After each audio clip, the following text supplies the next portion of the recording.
there'd be 36,000 fewer people dead. Dead. Dead. Dead!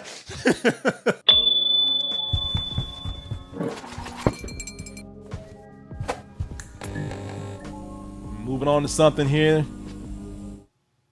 that you guys might irritate some people. A lot of people don't like the heaviness of these topics. We're talking about politics now. Not really directly politics. It's still direct, I guess, linked to entertainment somehow. But if you don't like our political talks, then off. You know, I really gets me when people say, I don't like you talking about politics. No, that means you just disagree and you can't handle it. So if you want to listen to it, if you disagree and we can have a debate or talk about something, that's fine. If it's one of those situations where it's like, you ain't making me laugh, then you know what? Take your ass on somewhere else, because that's not going to happen right here. But see here, let's go ahead and get into it. It is a story. We're going to talk about it. And Joe Biden was talking to the Breakfast Club, particularly here, Charlamagne Tha God, one of the hosts on the Breakfast Club, which I enjoy listening to.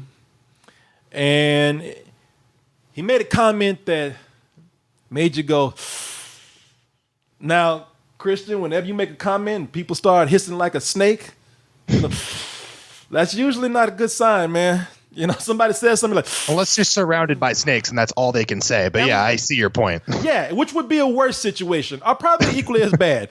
Probably at that point, somebody would wish they were surrounded by snakes instead of being surrounded by the internet talking shit about them. Well, I got to be honest, man, like based on this video and Joe Biden's like seemingly deteriorating mental health state, if we found him next week giving like a stump speech to a group of snakes, it would be not that surprising. But the statement in question here, the one that's starting such a controversy, is Joe Biden, what he said to Charlamagne Tha God when Charlamagne Tha God brought up, why would somebody vote for him and not Trump with certain policies that have happened in the past. He brought up a crime bill that was a large part of this conversation, which we will get into. And let me see here. So the comment again in question is right here. This is a long video. It goes on for like 18 minutes, but we queued it up to the part which is near the end of the video. Your boy was almost out. He was that always happens, man. You got 1 foot out the exit right there, and then you got to turn around and say, one more thing. No, don't ever put that one more thing in there. Take your ass out. Leave while you're leaving. Here is the comment that he made. Now, people, stick around, please. Don't think that we have. Don't make up your mind on what you think we've said or what we think about this. Stick around for our response to this. We got more questions. You got more questions, but I tell you, if you have a problem figuring out whether you're for me or Trump, then you ain't black.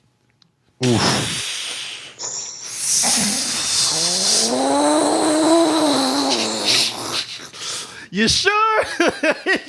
you sure you wanted to go there? I think you can look at his face in real time. Like he wishes, like in an anime, he could grab the words as they left his mouth and put them back into his mouth. you could, yeah, you're right. You could almost look at the look on his face like, did I just say that? Oh, boy. All right. Let's get into this. This is a long conversation that they had. We might have a little lengthy conversation ourselves about this. We'll see how much we can delve into this before we actually have to stop the conversation because, we only have limited time here. But I think this came up when Charlamagne Tha God was talking about, and correct me if I'm wrong, people, because I watched the video today, but I can't bring up all the details here. We'd be going back and forth in the video if we were doing that. But just to kind of sum it up, again, he talked about, what would keep people, particularly black people, from voting for Trump instead of him, which is just another way of saying this political system, what's to make one party better or worse than the other. Also, again, he brought up this crime bill. This crime bill of 1994, which a lot of people blame the Clintons and Joe Biden for having a part in a surge in mass incarcerations back in the 90s and then following. Let's go ahead and pull this up. Because, I can sit up here and I might be paraphrasing wrongly. I don't want anybody to get the wrong idea. I want you to hear exactly what was said before I address it. Crime bill didn't increase mass incarceration. Almost every major city black mayor supported the crime bill. Blacks were getting killed overwhelmingly as well. Let me address something here. I'm not really mad at the comment. I don't really get mad at comments when people are, because it wasn't like he said it in a racist tone. And there's things you could pick apart with that. I get irritated when anybody says that, when they go and attack somebody's race or sexuality, man. There's problems with that. But I'm not really upset at the comment, because I know I can look at that and say there's problems, but we can move on from that. But there's a history behind him, this crime bill, and then the comment that he made that really kind of irritates me, man. Irritates me a lot. You about to say something? Well, yeah, no, I'm really curious to how you're going to debate this, because I think the thing about Joe Biden, and he kind of says it in the same interview, but I'm not defending him here. But what I'm saying is that, like, there are unintended consequences to your good intentions. I think the saying is, like, the road to hell is paved with good intentions. Yeah. And so it's like he goes on to name a bunch of things, like, oh, we supported like abuse against women. We set up the child molestation registry. They did all these things that, yes, are common sense and they're good. But there was this other thing that happened as a result of it. And it's really funny to watch him try to defend his legacy, because you can't take the good and then just say, oh, no, the bad doesn't count. Like, no, they come at the same time, man. Yeah, look, even what's her name? Clinton. Hillary? Jesus Christ, my mind is all over the most famous for first lady in history. Okay. Yeah, what the my thing. Hillary Clinton came out and said mistakes were made with this. Joe Biden keeps dancing around this shit and doesn't want to address it. Now, let me go ahead and come in and actually, because like I said, it's not the comment itself. I can deal with it and move on from that. I don't get upset around little things like that, man, which is not that little, but they can be picked apart. But let me go in and talk about what his problems are with this, man. Why this crime bill is a sticking point, because he'll keep dancing around this one and won't try to, like, say I'm sorry, anything, or mistakes were made. Like, just say anything. He just keeps defending himself. Now, in Biden's defense, and this is where we get a little political, folks. So you're going to get a little political lesson right here. So if you came here to talk about Batwoman and, and laugh and shit like that, well, then, if you don't want to go to school, again, take your ass on somewhere else. You can come back after class. But the thing that pisses me off about this comment that Biden made in defense of him, in defense of Biden in this crime bill, and we'll talk about the crime bill 1994 in a minute to give some people context, he is somewhat right about this crime bill from 1994 that Clinton signed into action here. The crime bill in 1994, in his defense, did it cause mass incarcerations? From what I understand, no, not directly, but did that itself cause mass incarcerations? No. Reagan's anti-drug legislation and policies, right, lent more to that. There was a whole lot of policies way before, and a lot of it was, this modern age was capped off with Reagan. Reagan did a lot more to cause directly mass incarcerations. Him, one of the worst presidents we've had. I don't give a who you are.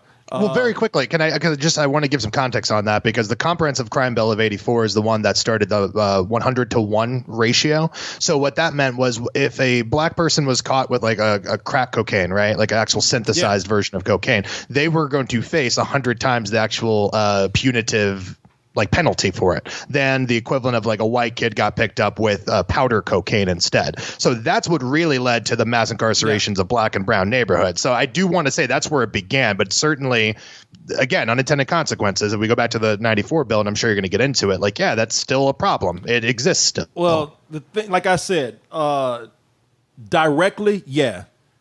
That son of a bitch did more to cause direct mass incarcerations, because, as just what you said right there, Christian. But indirectly, there were some things, and Biden had a hand in this, man. There were some things that were caused indirectly from the crime bill that lent itself to mass incarcerations. That crime bill took education away from educational grants away from prisoners that were released, which affected rehabilitation, man. It affected people who were looking for housing. If you were just out of prison, Clinton had a one strike policy that affected a lot of prisoners who were released, again, affecting their road to rehabilitation. And therefore, if you couldn't find any housing, you had no opportunities, you had no address to sign down on forms for employment, then chances are you're going to go back to prison. And this crime bill lent itself to a punishment more than it did to going into the roots of why crime was high in these impoverished neighborhoods. It never got down to why what could prevent crime on that level. And part of that is that they knew that this bill would affect people of color. They knew they would disproportionately affect people of color, man. So yeah, Biden needs to come in and address this shit. I've said this for years, and I've never really blamed him directly for mass incarceration. But yeah, man, they thought that they were doing something by stopping crime in these neighborhoods, but that's how people think who don't have experience with those with people of color or people in those conditions. They always think if we just stop crime, that'll stop the problem. You got to go in and affect the roots of why these are happening, man. There's years of racist policies that have put people in impoverished conditions, and when you have those conditions, I don't give a if you're white or black. What do we see when these apocalyptic movies come out? The people start eating each other. They start attacking each other. No matter how, when resources are low, people will turn on each other. And if you don't get that and you think it's just a racist, a race thing, then get the out of here, man. But yes, it's a race thing in the sense that it disproportionately affected those people. You understand what I'm saying? Well, and that's what's really frustrating about it, I think, more than anything, is later in this, I believe at 10-minute mark, he goes into prison reform and he's taking credit for these ideas as we need to reinstate Pell Grants and we need to do this and make sure that the prison system is about rehabilitation instead of being punitive, which would be great if he wasn't kind of responsible for them being taken away to begin with. So like you said, it's hey, if he just owns up to it, Hillary was yeah, there were problems. That was a problematic bill. That's why I want to be president, because I want to right that wrong. You know what? You can dislike her. You can like her, but you have to admit at least, okay, that's someone accepting responsibility for something that they did and trying to correct it. That's the infuriating thing about this Biden shit, man, because it's you can't decry it and then deny your own role in the fucking problem. Yeah. If you sit up here and you dance around the fact and you avoid the fact that that you had a hand. Maybe you didn't cause it directly, but you had a big hand in a surge of mass incarcerations because you denied people the benefits of perhaps rehabilitation. You denied them opportunities that eventually sent them back to prison. Then you're partly responsible, man. And that's what bothers me about if you ain't black, if you don't vote for me, then you ain't black. I know it's something in jest, and I can even take it in jest if it didn't have this heavy context behind it. But off, man, don't tell me how to be black. I could just take the shit on or off when you had a big hand in affecting those black people that you're trying to guilt into voting for you. Who the do you think you are? Oh, that shit ain't funny, man. It's not, and it's not anything to take lightly. I could believe me, if it was just that comment and didn't have this history behind it, I'd be yeah, people, let's calm down. Look, we can let this go. Yeah, it's something you should have thought about. No presidential candidate should joke like that, but people, we can let it go. All right, let's concentrate on the policies he's gonna put forward. But nah, man, fuck this shit. What are you doing, man? Don't tell me. And that is a petty thing to do. For anybody, I don't get that upset about it because I'm guilty of doing it myself. But no white person should be ever telling anybody black how to be black, because you never have to be black and you never have to go through those experiences. And I got it made, man. I'm fine. I'm doing well. But even people who do well, do you know how hard it is to get up and read stories about people who get murdered and cops get away with it? You know how hard it is to read about stories about how the president supports this group over here because they're not his base, mainly white, and he goes and calls somebody who's protesting racism a son of a bitch? Do you know how hard it is to sit up here and read every day about racist events of people who can't do shit just because of who they are? Off, man. You don't tell me how to be black. Black people shouldn't tell people how to be black, because no matter, even if you don't like anybody, if you hate Diamond and Silk, I'll call them coons and everything else. Yeah, I'll do that. But I'm not going to say you ain't black, because either way it goes, they still got to wear the skin, and it still affects all of us in the end, whether they're cooning it up or whether they're trying to do the right thing. It affects all of us. So don't tell me all this shit, man. Don't ever telling me how. I would never go to a gay person and say, you know what?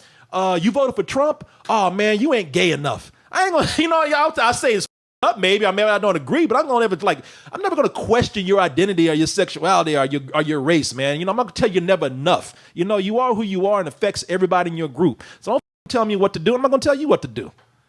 Well, listen, I mean, I 100% agree with all of that, man. I do. So I'm not even going to really do that. What I'm going to do instead is be super offensive and make you an ambassador for all black people. Sorry to do it, but I'm going to ask you a question because I think the root of it is he's trying to, like you said, it's in jest. It's completely tasteless and shows an absent-mindedness that maybe I don't want in a president, but we've had that for 4 years now. So maybe it's still an improvement. But the question is this, like the principle of it is that there is this level of being indebted to the Democratic Party. I think Charlamagne even says something about that. Like, continually the black and brown, but specifically the black community is asked to rescue them in elections where they don't really stand a chance. When Doug Jones won the Senate from an actual pedophile and he only won by like 0.4%, it was because he scored 99% of the black female vote. And it's ridiculous that we constantly ask them to save the Democrats and we promise to invest in communities during election cycles. And then as soon as the election cycles are over, we forget that we made that promise. So my thing is this, like Joe's saying that, yes, on paper, nominally, if you look at what the Republicans have done in the last 70 years versus what the Democrats have done in the last 70 years, starting with like FDR, yes, the Democrats have done more. Yes, they're the party of the minorities, sure. But that doesn't mean that it's guaranteed. And like for Biden to tout that he's done more for black people than like Barack Obama did or like any other of these presidents is kind of ridiculous considering the legislative history that he has. Yeah, I would not have a problem. Because chances are, if I really had my back against the wall, I'm not going to not vote. I'm not. And I don't, and I'm going to vote for, and it's a rough thing to say. Like if I had a choice between Trump and Biden, who I'm going to vote for? I'm going to vote for somebody who at least pretends to have my interests at heart instead of the guy who's sitting up your line. Because I got to tell you something else. The political system's up, as you can see right now, man, because we always have to depend on somebody to give us shit or throw shit at us. I mean, we that's what we do, man. That's what we've been trained to do. We've been trained to look for people who are going to like just save us all the time. We do that with Jesus. We do that with the Democratic Party. We do that with all this shit. We're just kind of like, we just vote for a name or a group without really looking at what's really going on behind the scenes, man. And it's up. That's why I hate political parties all today, man. I'm really getting to that point right now because you can see this further with Joe Biden's comments, man. Man, we have look. Yeah, I'm a little irritated with Joe Biden right now. Very much so. I'm a little bit mad about what he's saying. That's fucked up. And you need to like just stop and talk about what you've done, man, and own up to it. But we got a whole other party out there that we know, man. The Republican Party has gone out there and defended these, talk shit about anybody that they felt was going against white patriotism, white America. They've labeled certain groups as terrorist groups, all based on their color. But whenever something happens that benefits them, Martin Luther King Day comes up. Oh my, he was a great guy. He was a wonderful guy. They'll never say happy birthday to Malcolm X. And they always politicize this shit and try to make us look like fools, man. Today, they they don't give a fuck. You've seen this. You've seen this. And now today they're going to come out. You're going to have like Trump coming out, putting up quotes. The Trump campaign came up and they're pulling Kanye quotes. Disgusting is what they say about this in the Kanye quote. I will not be told who I'm going to vote for because of my color. Fuck you. Don't try to, you playing me like I'm fucking stupid. That's the thing they think about black people. That's why they tout Kanye. That's why they tout somebody like Diamond and Silk, because they think that as long as they throw black out there and support some kind of celebrity or cause, some small cause, then all of a sudden they're going to be like, yes, sir, you got my votes. Fuck off, man. No. They pull that shit because they politicize and thinking that we're stupid enough because they say black, then we're going to fall for it. Lindsey Graham today put out something politicizing this shit. Look at he put out a quote talking about let's see here. The comments were truly offensive, but a rare and honest insight into liberals' thinking. Liberals believe you really can't be black, Latino, female, intelligent unless you support the liberal agenda. But meanwhile, you support a motherfucker that puts kids in cages, sits up here and praises people who terrorize governors with guns and assault rifles, and then you turn around and look at people who just take a knee and call them sons of bitches. You know, you support somebody like that, and you mean to tell me that I'm all of a sudden supposed to look at this and be like, oh, well, oh shit, I see. Okay, guess you got my vote now. Fuck you, man. Yeah, well, how can you talk about someone else's house where, like, you're not espousing conservative values either, Lindsey Graham? I mean, for all the reasons you just said, you're totally fine with imprisoning children. You're fine with peaceful protests as long as it's white dudes with rifles. At the minute it's a black dude taking a knee peacefully protesting, it's a problem. So yeah, no, I completely agree that it's like, who the is this guy to try to throw a rock the other direction? But at the same time, I'm just profoundly sad, man. I'm just really sad because a comment like that from Joe Biden should, rightfully so, make every black and brown person look and say, what's my alternative? Because I don't really think that the Democrats see me for who I am. They see me as a method to get elected. But if they look at the other side, it's even worse. Like, that's just profoundly sad that, like, people of color right now, brown people, black people, they don't really have an option. They have to morally compromise their own beliefs in order to do what they perceive as the lesser of two evils. And yes, that's still true, right? Less evil is less evil, but it's still like, that's not how it should be. And I'm with you, man. This two-party system, I hate to be a hippie, but like, me, what are we doing? No one else is doing this in the entire world except for like backwards countries that have not advanced beyond a certain point. Nah, man. I mean, they're playing people for suckers, and you see that right now, or they think we're suckers. I mean, seriously, you think that that's going to make people flip? All of a sudden, you think that because you jump on Joe Biden's comments today, which were, you know, again, I'm not, let me stress again, I'm not triggered by a joke or a comment. I might say there's something wrong with it, or maybe there's a time and place to say it, or maybe it was a wrong time. But I'm not going to be somebody who's going to hold a grudge and get mad. But, you know, it's not about the comments, but you think that because I'm irritated by his comments and you come around from a party that has never been about my interest, and all of a sudden you're like, oh yeah, that guy's a really bad guy. See, I told you. I think I'm gonna be like, yeah, you're right. I'm with you now. No, fuck you, man. I'm tired of this system playing people for being idiots. And believe me, they get away with it because enough people are idiots. So, but I'm not, man. You know, and I see through this shit, and it's sickening, man. And I, you know, this is what should it be something that we should just look at today and be like, I was wrong, or that was awkward, or, you know, let's work through this, has turned into a bigger issue because it brought out the ugliness of all these people, man. Democrats and Republicans. It brought the ugliness of all of them. It's brought the ugliness of politics in general in this country, man. This is why we're here where we are today. Mark Twain has a quote that I love to say religiously, which is, never argue with an idiot. From a distance, it can be difficult to tell who the idiot is.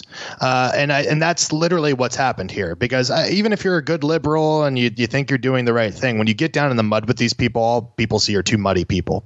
And that's what we are. We really got revealed. 2016 revealed that. 2020 is further revealing that. And it's just, I don't know, man. Again, I think it's just a sad idea that we don't have options. We don't have more than two parties. We don't have preferential balloting. We don't have any of these things that other countries have that sort of ameliorate the tensions of just having this or that.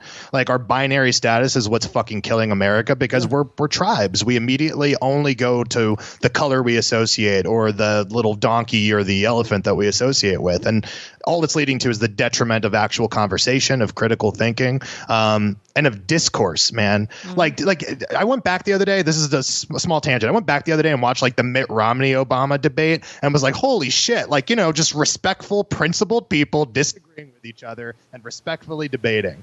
And then, you know, flash forwarding to where we were 4 years later, it's just like, we are in a sad state of affairs. And our rescue, our hope, like you said, the Democrats are always looking for a rescue, is someone that I don't think is fit to do so. So it doesn't inspire much confidence in me, man. No, I don't. It's a hard time. I would definitely not vote for Trump, because he's put it out there that he directly does not care about me. You know, he wants, just like everybody else, he wants to use people, man. But right. But you know, this thing with Biden, man, makes it a hard thing right here.